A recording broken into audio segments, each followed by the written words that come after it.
Bayangkan misalkan yang sampah yang menimpa atau menguruk korban tadi itu sampah yang kita hasilkan.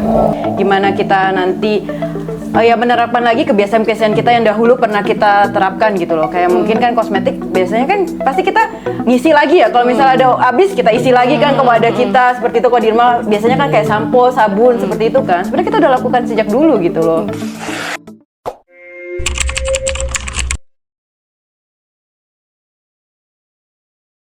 Seberapa sering kita mendengar Indonesia darurat sampah? Kalau berbicara mengenai pengelolaan sampah, kita sering mendengar 3R, reduce, reuse, recycle. Mungkin kamu lebih familiar dengan recycle atau daur ulang.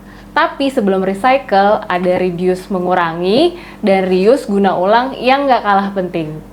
Di podcast Si Paling Rius, dengan saya Diti dan rekan saya Rifki, kita akan membahas bagaimana reuse atau guna ulang bisa diterapkan di kehidupan sehari-hari untuk mengurangi sampah.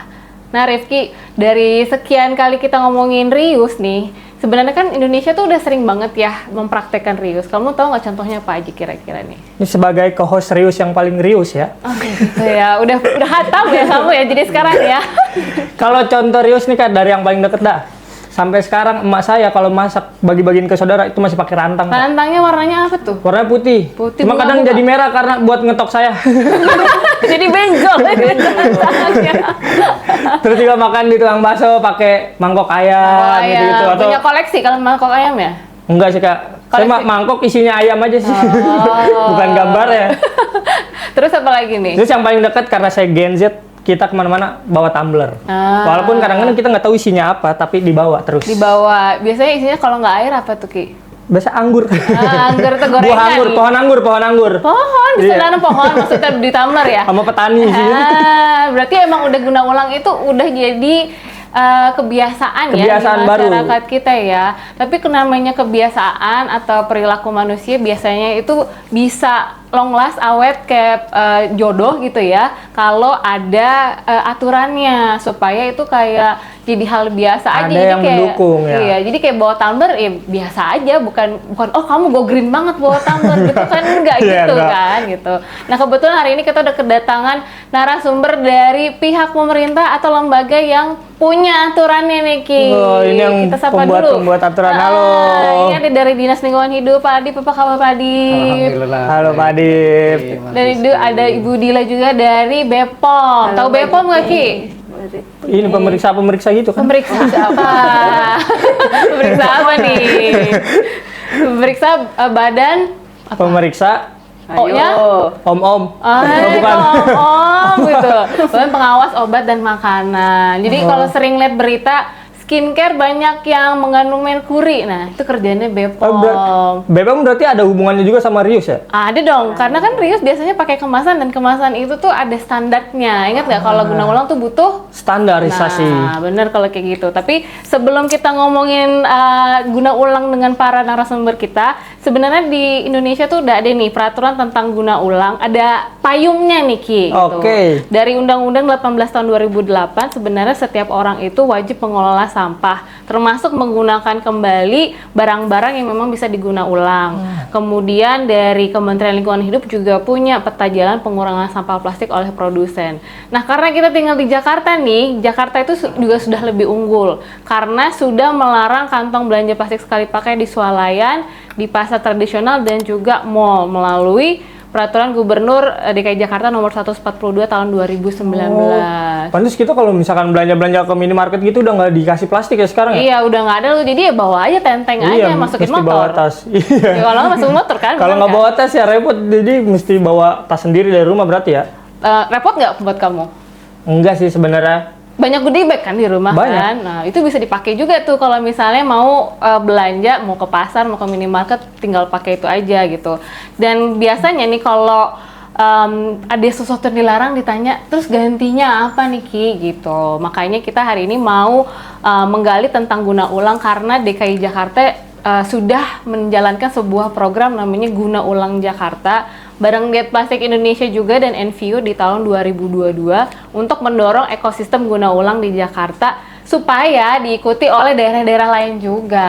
Biar bisa menjadi contoh ya. Bisa jadi contoh. Mau tahu lebih dalam silahkan Ki, tanya dengan Pak Adip, Langsung digali aja nih, aja halo Pak langsung. Adip dari DLH DKI Jakarta, apa kabarnya Kak? Baik, Mas Rifki. Nih saya mau tanya nih, sebagai saya orang yang dari kecil di Jakarta, saat ini di DKI Jakarta, ada nggak sih regulasi atau peraturan yang diterapkan untuk mendukung pengurangan sampah, terutama ke sampah-sampah yang sifatnya tuh sekali pakai ya, kayak plastik gitu? Saya mau buktiin dulu kalau Mas Rifki ini benar-benar orang Jakarta. Harusnya kalau orang Jakarta tahu ada regulasi di Jakarta. Tuh, kadang suka kagak nyampe Pak, sampai gang. Rumah saya di gang, bener dah.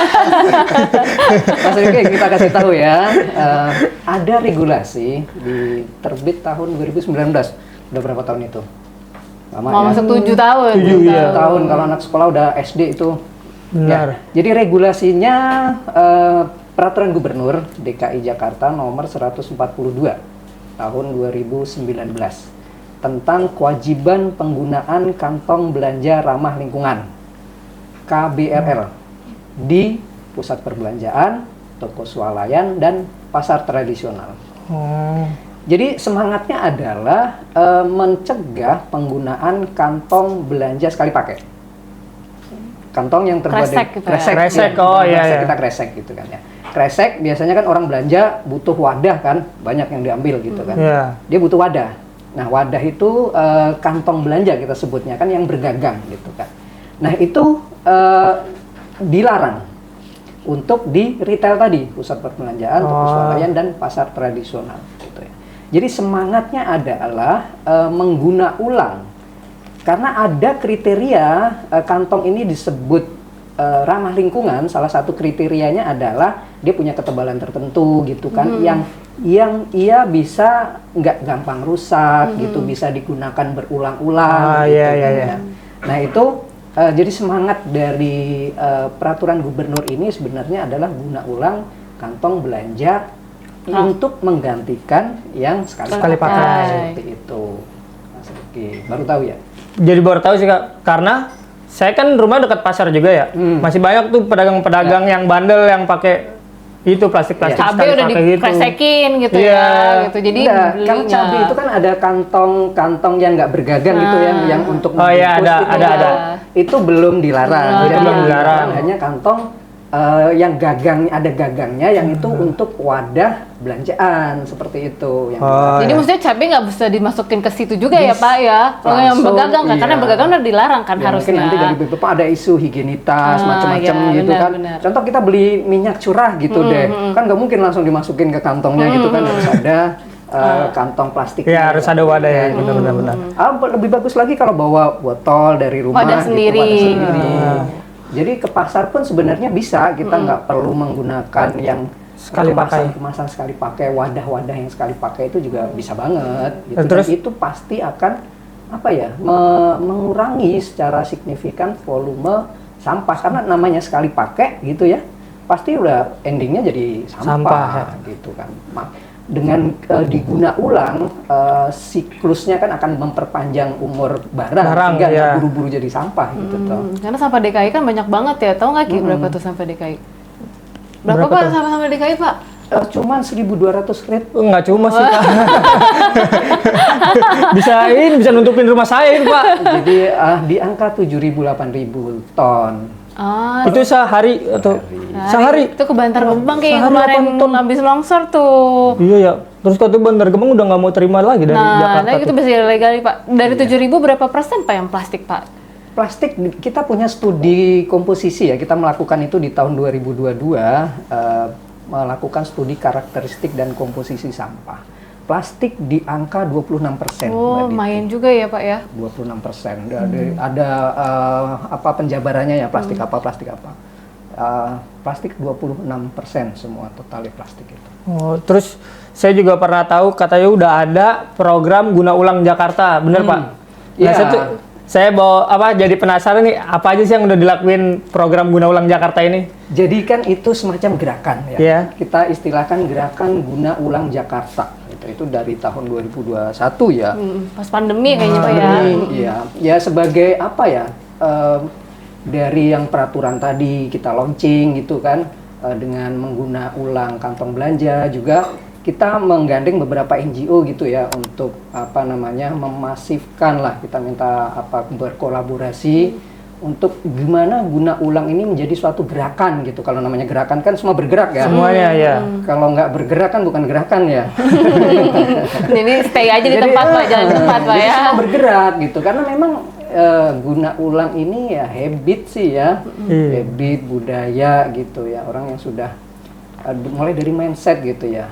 Kira-kira kalau saya mengkonsumsi sesuatu, kalau saya beraktivitas gitu ya, menghasilkan sampah nggak sih gitu kan. Itu mulai dari mindset dulu gitu kan. Betul. Nah ini kan merubah mindset orang ini kan bukan sesuatu yang mudah gitu ya, kan. benar-benar. Dengan kita menginisiasi suatu gerakan gitu ya, harapannya bahwa iya ada gerakan, ada yang kita mengajak semua untuk lebih peduli, lebih berpikir gitu ya.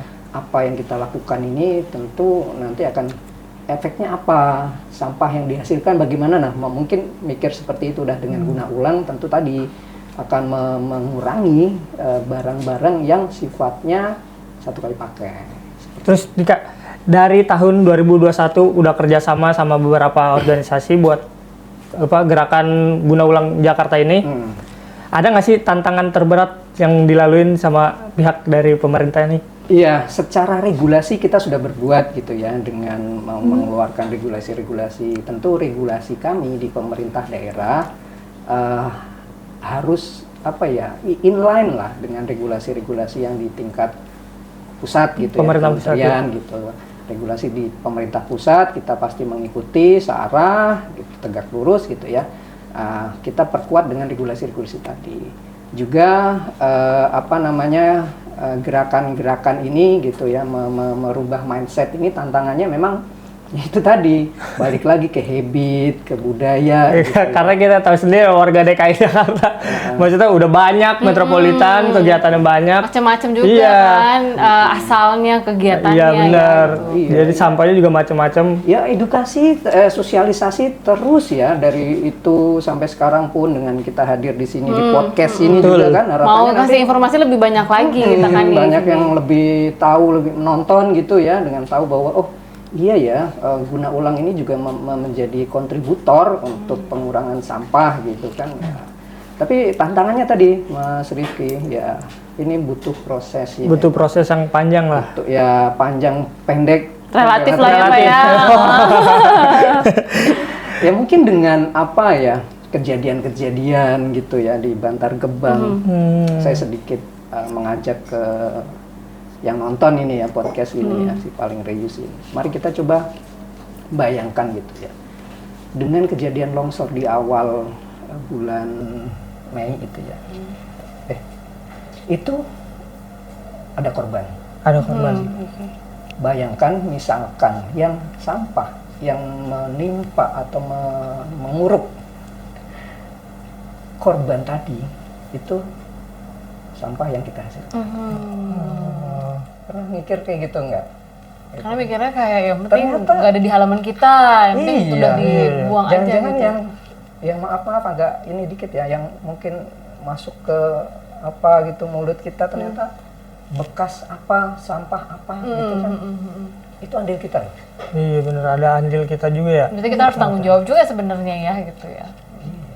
Makanya buat semua penonton nih udah mulai serius lah mandang sampah lah. Jangan sampai ntar Bantar Gebang sampai Tanah Abang gitu. Jangan lebar ya. Jadi diperluas nanti jauh sampai Tanah banget Abang, itu. repot juga kan kalau sampai kayak gitu. Ya momentum hikmahnya mungkin ya dengan kejadian itu kan, jadi kita karena tadi kesadaran yang kita buka, kebiasaan yang kita coba arahkan gitu ya. Dengan kejadian itu ya makin memperkuat motivasi kita lah gitu ya. Buat terus Buat terus gaunin serius guna loh. ulang. Ya, terus serius ya gitu jadinya. Kalau nggak bisa ngambil hikmah dari situ ya mau ditegur pakai cara apa lagi? Benar. Iya betul. Terus ini kan baru ada di DKI Jakarta semuanya. Saya mau tanya, kalau misalkan ada daerah lain yang pengen yang ngelihat DKI Jakarta, oh ini bagus ya Dengan programnya. guna ya, ulangnya itu. ya. Langkah pertama apa yang harus dilakuin sama daerah lain kalau mau mencontoh ini, Kak? Ya tentu saja harus porsinya pemerintah daerah harus tahu dulu ya. bahwa dia adalah pembuat regulasi gitu ya, tentu harus diperkuat dengan regulasi gitu. Regulasi ya terkait dengan guna ulang apapun itu gitu ya, material apapun itu ya memang harus diperkuat. Tapi memang regulasi butuh yang namanya pengawasan. Harus dipikirkan juga tuh waktu mau nyusun regulasi bagi yang pemerintah daerah gitu ya, mungkin belum punya regulasi terkait dengan guna ulang gitu ya, dipikirkan juga terkait dengan mekanisme pengawasannya seperti apa, karena memang ketantangan terberat di membuat regulasi gampang Mas, membuat regulasi gampang, tapi implementasinya, pengawasannya itu yang harus kita perlu dijaga terus Pak ya. Waktu nyusun harus cermat lah gimana nanti mekanisme pengawasan, cukup nggak sumber daya kita gitu ya untuk melakukan pengawasan gitu. Ya mungkin itu bagi daerah yang mau gitu ya. Mau mencontoh. Nah, pertama itu perkuat dengan regulasi gitu. Dan pengawasan tadi Pak ya. Dan pengawasan, pikirkan juga waktu mau menyusun regulasi nanti mekanisme pengawasannya seperti apa. Yang kedua juga ya yang sama kita lakukan gitu ya, membuat suatu gerakan-gerakan gitu, campaign gitu, ya, ngerangkul gitu. komunitas-komunitas yang bersangkutan, hadir di podcast gitu. Seperti hari ini ya gitu ya. Itu upaya. Betul, ini salah satu upaya kan. Iya, salah satu upaya. Kita selalu nggak bosen-bosen, nggak capek-capek kita untuk selalu ngomong terkait dengan pengurangan, reduce, recycle gitu ya. Mas Rizky. Oke, terima kasih Pak Adip. Semoga ada daerah lain yang mengikuti sampai dari Sabang sampai Merauke semua. Contoh, jadi ada guna ulang Aceh, guna ulang Papua tadi ya, gitu, guna ulang Kalimantan. Guna ulang Ponorogo. Iya, gitu. Nah tadi kan Pak Adip udah nyebutin bahwa guna ulang ini tuh sebenarnya bisa dipraktekkan di banyak aspek gitu ya gitu. Nah ternyata pada saat guna ulang Jakarta berjalan di 2021, BPOM tadi BPOM tuh ngeluarin kebijakan yang berhubungan sama kosmetik isi ulang. Jadi kan guna ulang tuh ada yang return dikembalikan dan isi ulang refill. Nah di sini kita ada Ibu Dila dari BPOM nih. Mungkin Ibu Dila bisa ceritakan terkait peraturan kosmetik isi ulangnya dari BPOM itu seperti apa Bu? Gitu. Sebelum saya menjelaskan terkait itu peraturan Badan Pengawas Obat dan Makanan atau yang kita kenal Badan POM ya, teman-teman semua. Sebelumnya saya mau tanya nih, pasti kan Mbak Giti, terus kan Mas Rifki, Pak Adip, kesini pakai kosmetik nggak? Pakai, kalau saya mau pakai ya. Saya buluk gini ya. Mandi. Kalau mandi kita. Mandi pakai sabun. Padi kan pakai sabun, pakai sampo, pasti kan pasta gigi seperti itu kan. Nah, jadi Badan POM ini tuh juga mendukung nih program guna ulang ini. Jadi kan dengan kita mengeluarkan suatu peraturan Badan Pengawas Obat dan Makanan nomor 12 tahun 2023 tentang pengawasan pembuatan dan peredaran kosmetik. Nah, di aturan tersebut diatur nih tentang kosmetik isi ulang. Mungkin ada yang belum tahu ya kosmetik isi ulang itu apa? Iya, mungkin Mas Rifki tahu. Belum tahu. Kategori kosmetik itu seperti apa tuh Bu Dila tuh? Kan kalau kosmetik perempuan kan yang mungkin taunya ya make up, lipstick gitu. Sebenarnya kan kosmetik itu tujuannya utama kan digunakan di luar tubuh ya. Misalnya epidermis seperti itu, terus di luar, terus bisa di bibir gitu kan, di mukosa mulut seperti itu. Dia tidak masuk ke dalam itu kan. Tujuannya kosmetik beda dengan obat seperti itu. Nah, untuk penjelasan kosmetik isi ulang sendiri itu terdapat tadi pada aturan tersebut gitu. Kosmetik isi ulang itu adalah kosmetik nih yang dikemas kembali ke dalam wadah. Jadi wadahnya ini sesuai dengan keinginan dari konsumennya. Tapi dilakukannya di mana? Jadi harus di fasilitas isi ulang seperti itu. Nah, fasilitas isi ulang sendiri ini tuh apa sih gitu kan? Nah, fasilitas isi ulang ini tuh merupakan sarana. Sarana tuh yang digunakan oleh pemilik nomor notifikasi atau itu pelaku usaha di bidang kosmetik yang melakukan perjanjian ya kerjasama dengan pemilik nomor notifikasi untuk melakukan penjualan kosmetik isi ulang seperti itu. Jadi kalau kita mau jual kosmetik isi ulang nih harus di sarananya nih, di fasilitasnya nih, namanya itu fasilitas isi ulang.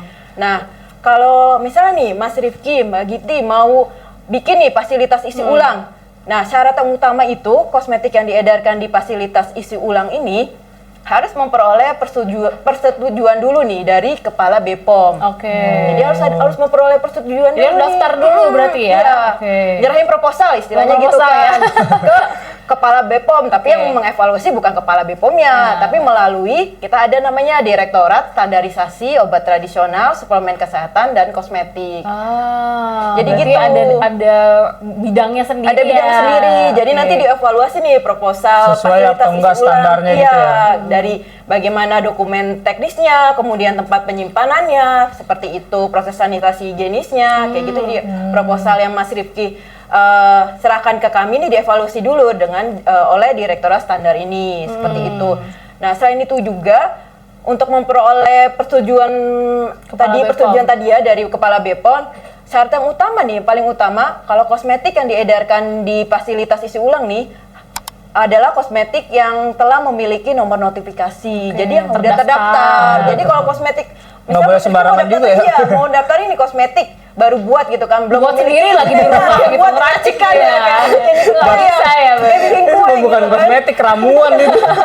Bikin sendiri nih, terus mau didaftarin nggak bisa, harus Oke. memiliki izin edar dulu istilahnya Iya, gitu kan. iya, Tapi kan iya. kalau di kosmetik kan namanya notifikasi kan Oke. gitu. Harus ternotifikasi dulu nih, memiliki nomor notifikasi, kemudian Mas Rifkinya juga harus mempunyai, Mbak Giti harus mempunyai fasilitas isi ulangnya. Terus sama, kalau misalnya pelaku usaha nih yang melakukan mau menjual kosmetik isi ulang nih bukan pemilik nomor notifikasi, dia harus mempunyai dokumen perjanjian kerjasama. Oh, jadi bisa Dengan- pihak ketiga juga bisa, ya? dengan Oke. tapi kerjasamanya dengan pemilik nomor notifikasi gitu, yang akan melakukan penjualan di fasilitas isi ulang. Oke. Kayak reseller, list reseller gitu ya? Iya. Bisa jadi. heeh. Nah, kalau misalnya udah memenuhi tadi persetujuan itu kan, harus ada 3 poin nih yang harus diterapkan oleh pelaku usaha fasilitas isi ulang ini. Yang pertama itu menerapkan sanitasi dan higienisnya.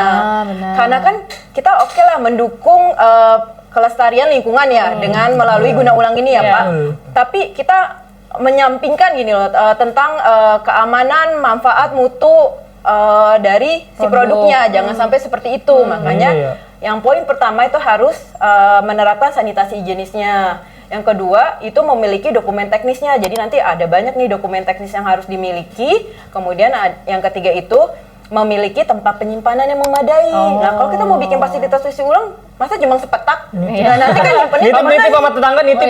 Tapi kamar kosan di pojokan gitu ya. Iya.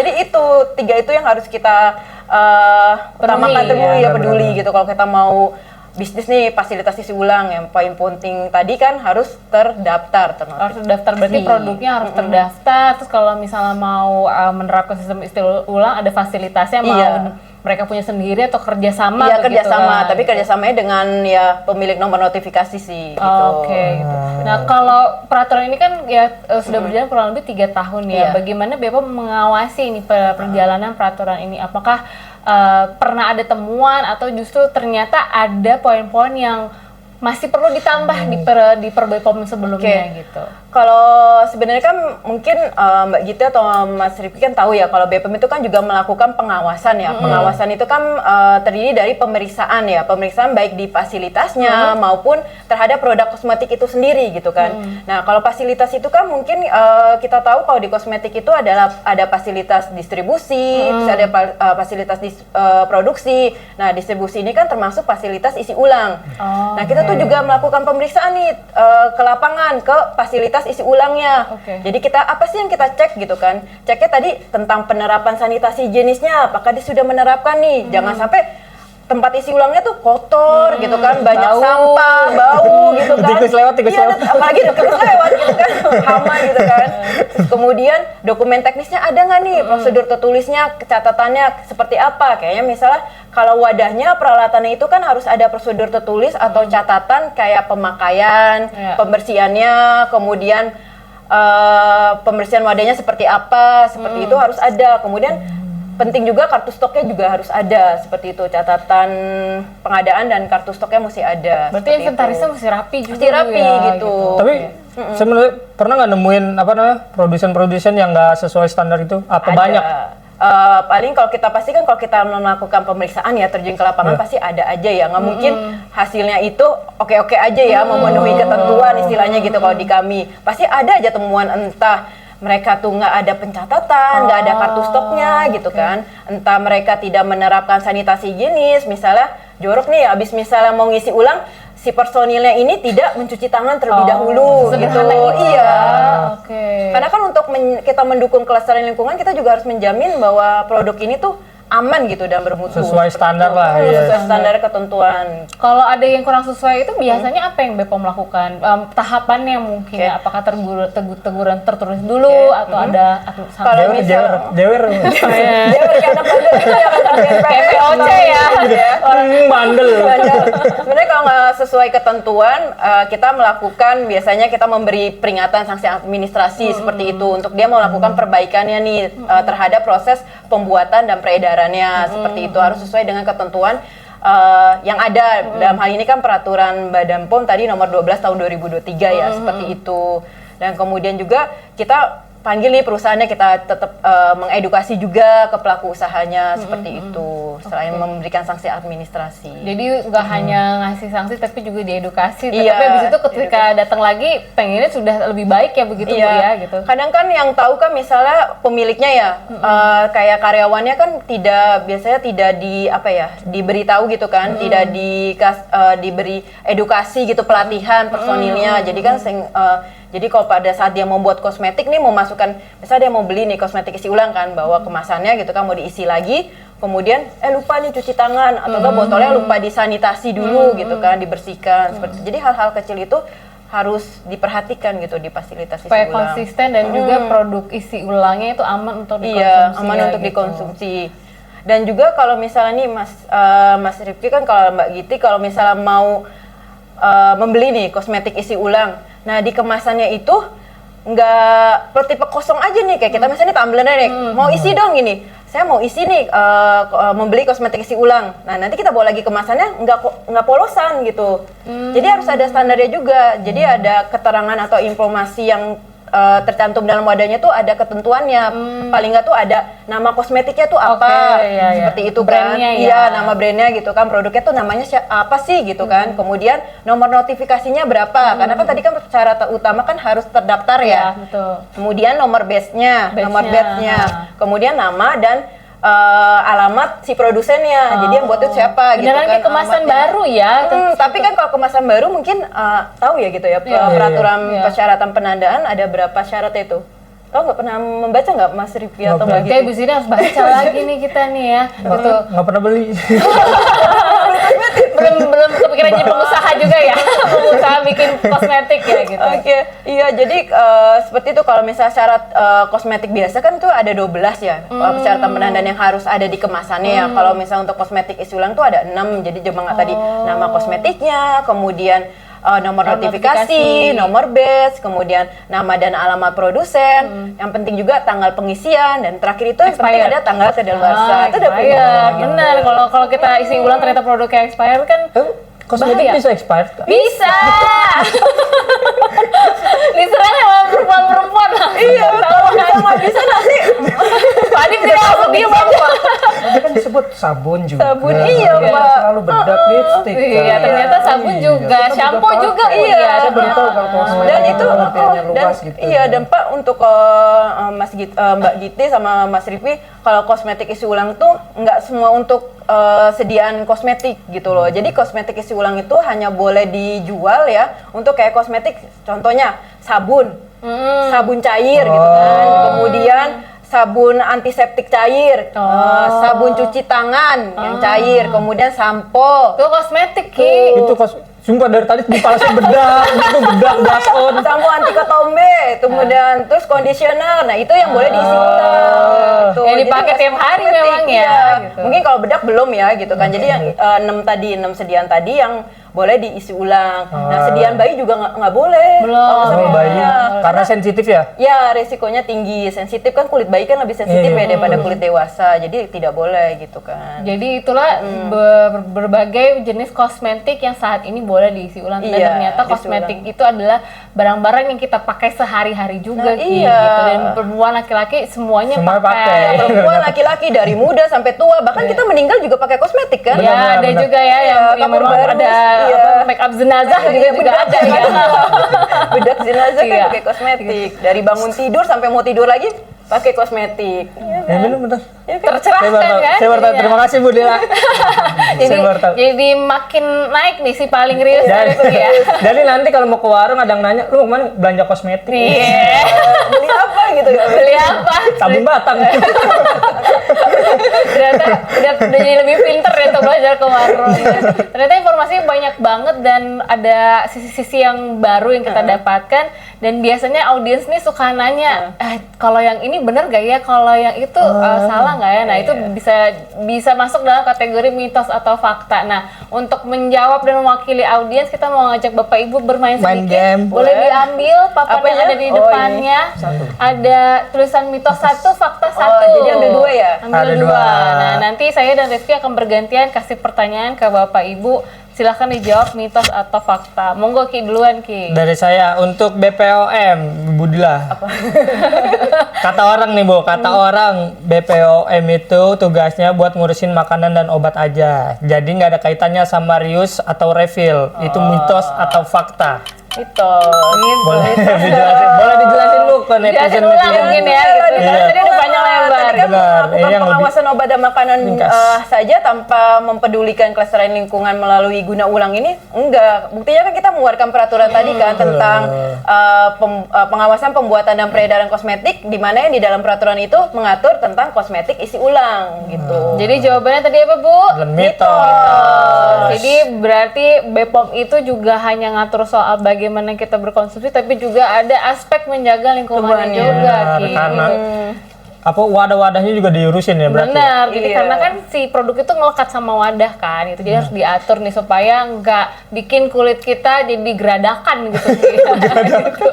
Oke, nah sekarang ke Pak Adip nih. Kata orang sistem guna ulang di DKI itu sudah diterapkan, tapi masih sulit dijalankan secara konsisten oleh masyarakat karena belum terbiasa. Mitos atau fakta Pak? Fakta. Kenapa boleh jelaskan nggak tuh Pak? Gimana Pak? Ya, maksudnya? ya emang yang tadi karena memang ini suatu habit gitu ya, butuh waktu sih memang untuk merubah kesadaran. Jangankan merubah perilaku, merubah orang menjadi aware aja itu juga butuh proses. Gitu. benar. Dari awareness dulu baru berbuat. Orang berbuat kan aware dulu gitu kan. Nah, ini untuk awareness saja memang masih Kurang ya, Pak. menantang gitu ya, memang butuh waktu gitu ya, apalagi sampai dia berubah perilakunya gitu kan. Itu juga memang masih butuh, kami akui memang itu memang belum belum semasif yang kita inginkan gitu sih terkait dengan guna ulang. Tapi mudah-mudahan fakta selanjutnya adalah mereka terbiasa Pak ya. Terbiasa, aware dulu, Aware baru dulu. mau melakukan terbiasa. dan menjadi habit. Habit. Gitu. Oke. Nah, Rifki, buat semua Nah, ini narasumber nih. untuk Berdua Bu gitu. Dila dan Pak Pak Adip. Adip. Katanya guna ulang itu terasa asing untuk pemerintah. Itu mitos atau fakta? 1, 2, 3. Mitos. Kompak ya? Kompak. Seragamnya sama. Baru Iya. Tadi udah sih. Apa mitosnya apa tuh Pak? Mungkin istilah saja ya, guna ulang, reuse itu. Padahal itu hal yang biasa kita lakukan. ya, sebenarnya udah dari dulu ya Pak. Udah dari dulu kita menggunakan rantang, menggunakan keranjang belanja, tas belanja kayak gitu kan. Dan karena pergeseran apa ya, jadi hal yang dulu udah pernah kita lakukan terus di brand gitu ya, jadi reuse apa itu jadi seakan-akan hal baru. Itu padahal itu udah kebiasaan kita dulu gitu kan. Nah, mungkin tinggal di berkembangan zaman gitu ya, ditambahkan item-itemnya apa kayak tadi kosmetik atau apa kayak gitu. Dan nggak sebenarnya ya awareness dulu sih kita dengan podcast ini harapannya orang makin terbuka gitu ya, ada wawasan baru bahwa itu bukan sesuatu yang mustahil kok, bukan sesuatu yang Sulit. tinggi atau sulit gitu ya. Ini sudah pernah dan biasa kita lakukan gitu ya, tinggal nanti kita tambah lagi apanya, barangnya atau apa yang bisa diguna ulang gitu kan. Ya kalau kaitan dengan sampah ya itu kita berpikir lagi deh, aktivitas kita itu nanti bakal seperti Merugikan apa atau enggak ya? endingnya. Kan yang kita butuh produknya. Ya. kita nggak butuh kemasannya sebenarnya kan, gitu kan. Kita kemasan itu karena memang diperlukan untuk produknya itu, kita nggak butuh kemasannya sebenarnya gitu kan.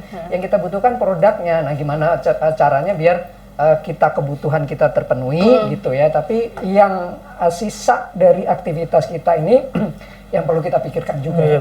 Kita lebih bijaksana lah untuk beraktivitas seperti itu. Bu Dila ada mau ditambahkan tadi?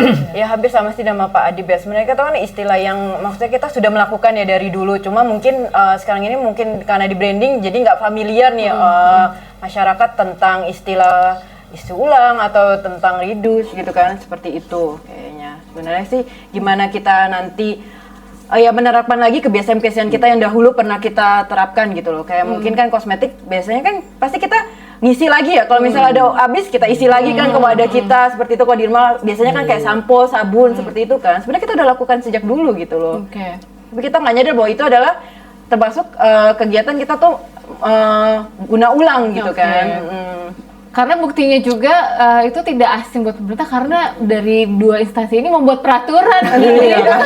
Emang dari dulu udah dipikirin ternyata. Iya, gitu. Mungkin ya cuma masalah waktu aja, dan benar kata Bapak Ibu sekalian bahwa itu kan masalah terminologi atau kata-katanya gitu kan. Jadi kayak guna ulang ya sebenarnya rantang ya itu sebenarnya guna ulang, kayak gelas kaca di taman semuanya guna ulang kan sifatnya gitu. Mungkin kan sekarang Mbak Dampo mengatur kosmetik, mungkin nanti kan next kan pengen mengatur tentang pangan kan. Ini makanan tuh gak banyak packagingnya lagi tapi udah bisa lagi pengen beli. digarap nih kemarin kan tentang kosmetik kan isi ulang, sekarang lagi mau merana ke komoditi lain ke pangan seperti itu. Nah, berarti nanti banyak kemasan-kemasan makanan yang juga bisa digunakan ulang ya Bu ya. Gitu. Ada lagi Ki yang mau ditanya? Saya kayak dari obrolan tadi juga makin penasaran juga, saya jadi mau nanya ke dua-duanya. Kedepannya langkah apa sih atau rencana apa yang mesti yang lagi disiapin sama masing-masing instansi untuk mendorong sistem guna ulang ini ke depannya? Ada nggak apa yang mau dilakuin ke depannya? Atau masih rahasia? Rahasianya boleh dibongkar nggak di sini ya? Masa rahasia? Kan harus transparan. Iya, bener-bener. Boleh? Sweet? Nggak usah sweet. Boleh. Ibu Dila dulu boleh. Mungkin dari Badan POM ya, mungkin kita mengupdate ya, memperbarui regulasi. Mungkin tadi yang nggak ada kita atur tentang tadi kan bisa juga kita menambah komoditi, tadi kan hanya kosmetik, sekarang kan menambah ranahnya ke pangan. Terus regulasinya kita perbaiki, mana sih nih yang masukan dari pelaku usaha untuk fasilitas isi ulang ini berjalan gitu, dan banyak yang sudah menerapkan fasilitas isi ulang ini, karena kan kalau kita hitung nih di Indonesia nih untuk yang fasilitas isi ulang itu masih sedikit ya, hitungan jari gitu, misal 1, 2, 3, 4, 5 gitu kan. Bagaimana nih kita nanti mengedukasi juga biar banyak pelaku usaha nih khususnya di kosmetik itu menerapkan kosmetik isi ulang gitu, membangun fasilitas isi ulang gitu. Jadi kita akan memperbaiki regulasi, mengupdate regulasi, dan menambah komoditinya seperti itu. Untuk Pak Adib boleh dijawab ke depannya? Ya, kita balik dulu ke definisi deh. Definisi dari reduce, Pak. Reuse guna ulang. Guna ulang adalah menggunakan sebagian atau seluruh untuk fungsi yang sama atau yang berbeda, gitu kan. Jadi bisa barangnya masih itu, tapi fungsinya untuk yang lain, gitu kan. Dimodif lah, tadinya apa namanya baju gitu ya, celana jean gitu jadiin tas, itu kan sebenarnya reuse juga, karena untuk fungsi yang berbeda gitu. Kalau untuk fungsi yang sama tadi kayak misalkan sabun yang dalam refill bulky gitu ya, jadi ya di botolnya masih gitu, tapi hanya isinya aja yang diganti gitu kan gitu. Nah itu edukasi itu nanti yang tetap akan kita terus lanjutkan gitu ya, sambil kita lihat juga mungkin kami masih menunggu sih regulasi di pemerintah pusat. Gitu ya, terkait dengan kebijakan dan strategi nasional Jakstranas gitu ya, sehingga kami nanti dengan itu jadi landasan buat kami untuk menyusun kebijakan dan strategi daerah seperti itu. Oke, terima kasih. Jadi besar juga ya rencana-rencana ya. Yang satu ngatur Jakarta sebagai perwakilan Indonesia, yang satu ngatur Indonesia nih. Satu Indonesia. Jadi semoga kuat bener. Iya, harus kuat dong gitu. Kalau nggak harus strong in this ekonomi ya kayaknya ya gitu. Nah, dari obrolan kita pada hari ini semua narasumber sepakat ya bahwa sebenarnya guna ulang itu sudah jadi kebiasaan di Indonesia. Hanya saja perkembangan zaman, banyak produk yang dikemas dengan kemasan sekali pakai yang ujungnya jadi sampah dan banyak kejadian juga yang sudah terlihat bahwa sampah yang menggunung itu merugikan manusianya juga. Oleh karena itu dari narasumber kita dari Dinas Lingkungan Hidup DKI Jakarta dan Badan Pengawas Obat dan Makanan juga sudah mengatur bagaimana pembatasan produk atau kemasan sekali pakai, salah satunya juga dengan guna ulang, dan harapannya nggak hanya Jakarta aja tapi satu Indonesia juga punya gerakan guna ulang Indonesia. Oke, perubahan emang dimulai dari diri sendiri, tapi soal sampah kita butuh kolaborasi bersama pemerintah dan masyarakat. Ayo kita urus sampah dengan serius. Kalau kalian nggak punya solusinya, tonton terus di podcast Si Paling Rius. Mantap, makin hari makin si paling rius nih Rifki. Terima kasih buat para penonton podcast Si Paling Rius. Kalau kamu sudah menonton podcast ini, boleh disebarkan ke teman-teman kamu, dan sampai jumpa di episode selanjutnya. Dadah.